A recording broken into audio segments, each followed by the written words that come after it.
अस्सलाम वालेकुम। मेज़बान हया जावेद के साथ आप देख रहे हैं कश्मीर ऑनलाइन। 26 अप्रैल 2026 ईस्वी बमुताबिक 15 शवाल मुकर्रम 1445 हिजरी बरोज़ बुधवार।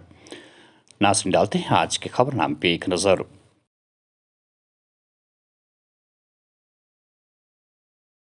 जहलम सानिया।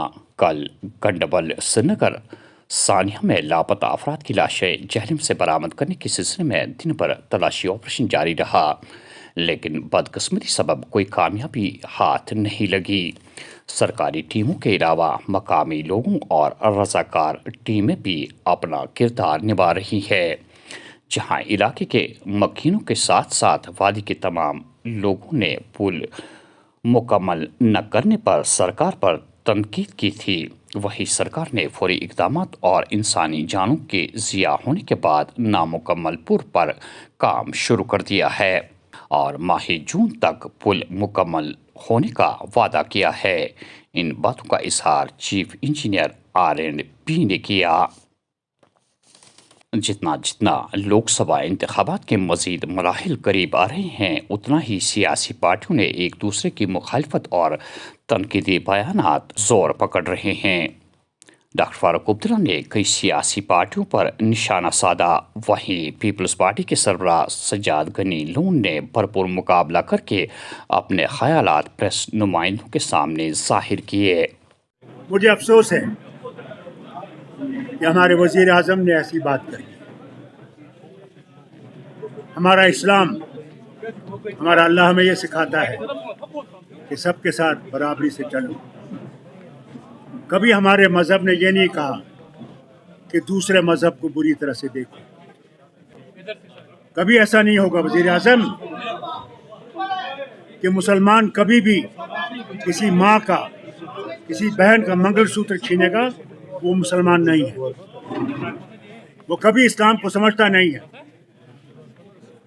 एक शख्स को आप मारोगे तो याद रखना, उसमें वो फिर अल्लाह की तरफ से कहता है वो लाखों का कत्ल है।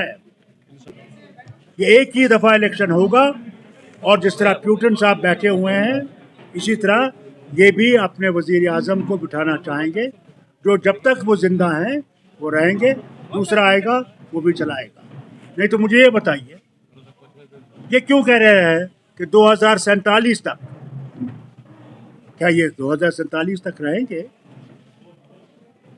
वो कैसे है?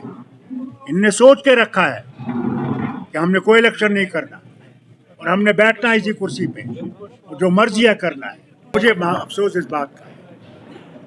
मैं तीनों से गुजारिश करना चाहता हूँ, आज़ाद साहब हो, सज्जाद लोन साहब हो, वो अपने बुखारी साहब हो, उन्हें ये देखना चाहिए जिनकी तरफ से वो खड़े हैं उनका रवैया क्या है मुसलमानों के लिए।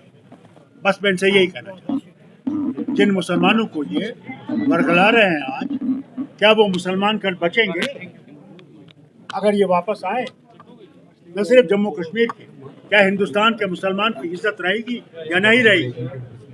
उनसे ये सवाल पूछिए। मुझे अफसोस है, अल्लाह इनको सही रास्ता दे। देखिए, मेरी बात सुनिए। आज तक मैंने जो है, I have never cross the limit of decency. मैंने कभी कोई पर्सनल अटैक नहीं किया है। हालांकि बाप बेटे दोनों को आदत है 24 घंटा जब भी आप जाओ, उनको आप पूछो कि आपका नाम क्या है, वो बोलते हैं वो ए टीम है। आप रहते कहाँ हो, वो बी टीम है। आप अपने 70 साल के राज के बारे में कुछ बोलिए, वो सी टीम है।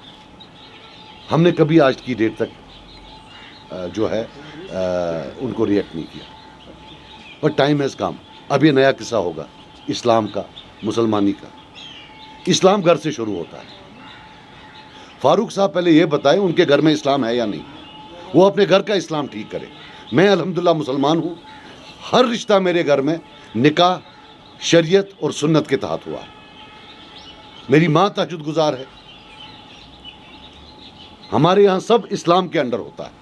वो अब पहले बताएं कि उनके घर में इस्लाम है या नहीं। मैं दुनिया के किसी भी बड़े आलिम को लाऊं, उनकी मर्जी का। 3 किस्म होते हैं, मुसलमान, गैर मुसलमान और मुर्तद। किसी भी बड़े मुसलमान आलिम को लाएं, वो तय कर लें कि इस्लाम से कौन खारिज है। Let them not preach Islam to me. میرے پر تو وہ تہمت لگا رہے ہیں کہ تم کسی پارٹی کے ساتھ ہو، لیکن یہ تو خود تھے نا. 92 میں بابری مسجد شہید ہوئی، لگ بھگ 2 سے 3 ہزار مسلمان مرا، کاٹا گیا. اس کے بعد یہ نہیں بیٹھے بی جے پی کے ساتھ، تب ان کا اسلام یاد نہیں آیا تھا. درجہ حرارت میں اضافہ کے پیش نظر پھول مرجھا گئے. باغ گل لالہ یعنی ٹولپ گارڈن سیاحوں کے لیے آج سے سرکاری حکم نامے کے تحت بند کرنے کا اعلان کر دیا گیا ہے. یاد رہے رواں سال باغ گل لالہ کو سیاحوں اور عام لوگوں کے لیے 23 مارچ کو کھول دیا گیا تھا. ایک مہینے میں سیاحوں اور مقامی لوگوں سمیت 4,25,000 سیاحوں نے باغ کی سیر کی. اگرچہ گل لالہ آج سے بند ہوا، تاہم وادی میں ایک سے بڑھ کر ایک سیاحتی مقامات ہیں جن سے مکمل سال سیاح محظوظ ہوتے ہیں. موسمی صورتحال میں بہتری کے چلتے دن بھر گرمی کی لہر اور محکمہ موسمیات کی پیشن گوئی کے مطابق روز بروز گرمی میں مزید اضافہ ہوگا. دوسری جانب سے کل جنوبی کشمیر ضلع شوپیاں میں زبردست ژالہ باری کی وجہ سے میوہ باغات کو کافی نقصان پہنچا. ادھر برف باری کے بعد ٹریفک کے لیے بند تاریخی مغل شاہراہ کو بحال کر دیا گیا ہے. سرینگر جموں شاہراہ اور سرینگر لیہ شاہراہ پر ٹریفک بنا خلل جاری رہا. میری 90 سیکنڈ کی تقریر نے پورے کانگریس اور ہندوستانی بلاک میں خوف و ہراس پھیلا دیا. ہم نے باتوں پر نہیں بلکہ زمین پر کام کیا. گزشتہ 10 سالوں میں جو تبدیلی آئی وہ آج تک کسی بھی سرکار نے نہیں لائی. امن اور ترقی کو ترجیح دی گئی، غریبوں کے دہلیز تک پہنچنے کا کام کیا گیا. کانگریس پارٹی خود کو بھگوان رام سے بڑا سمجھتی ہے. وزیر اعظم نریندر مودی. شہریت ترمیمی قانون برقرار رہے گا اور کسی کی شہریت کو نہیں چھینا جائے گا، یہ عوام سے میرا وعدہ ہے. بی جے پی اور نریندر مودی کی پالیسیاں واضح. ہر شہری کو کم سے کم وقت میں انصاف حاصل کرنے کا آئینی حق حاصل. ملک کے ہر کونے میں ہونے والی ترقی پر اپوزیشن جماعتیں سوال کیوں اٹھاتے ہیں، اس سے میں حیران ہوں. امت شاہ. وزیر اعظم مودی مذہب کی بنیاد پر سیاست نہیں کرتے، سماج کو تقسیم کرنے کا کبھی نہیں سوچا. ڈاکٹر منموہن سنگھ کی قیادت والی حکومت کے دوران پاکستان سے مسلسل حملے اور انہیں کوئی جواب نہیں دیا گیا. ہماری سرکار جب آئی تو ہم نے گھر میں گھس کر حملہ کیا. کسی بھی حکومت نے آج تک ایسی ہمت نہیں کی. راجناتھ سنگھ.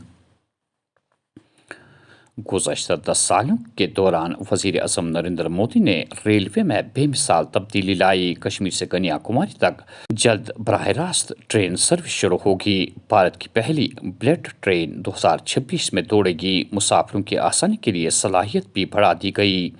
مرکزی وزیر ریلوے. تھانہ منڈی رجوری میں مسلح افراد کے ہاتھوں فوجی اہلکار کے بھائی کی ہلاکت کے بعد ضلع میں سیکیورٹی بڑھا دی گئی. کئی مقامات پر چھاپے اور تلاشی آپریشن بھی ہوئے. مینڈر پونچھ میں کنٹرول لائن کے قریب ڈرون جیسی چیز برآمد. سیکیورٹی فورس نے کچھ نمونے ضبط کر کے تحقیقات شروع کر دی ہے. بارہمولہ میں 8 بدنام زماں منشیات اسمگلروں کے خلاف NDPS ایکٹ کے تحت کیس درج. تمام اسمگلروں کو گرفتار کر کے بعد میں جموں کوٹ بلوال جیل منتقل کیا گیا. اور آخر میں یہ خبر کہ ملک اور سماج دشمن سرگرمیوں میں ملوث پانے کے بعد بارہمولہ میں 3 افراد پر PSA عائد، جیل منتقل. ناظرین، یہ تھا آج کا خبرنامہ. دیجیے میزبان حیا جاوید کو اجازت. اللہ نگہبان.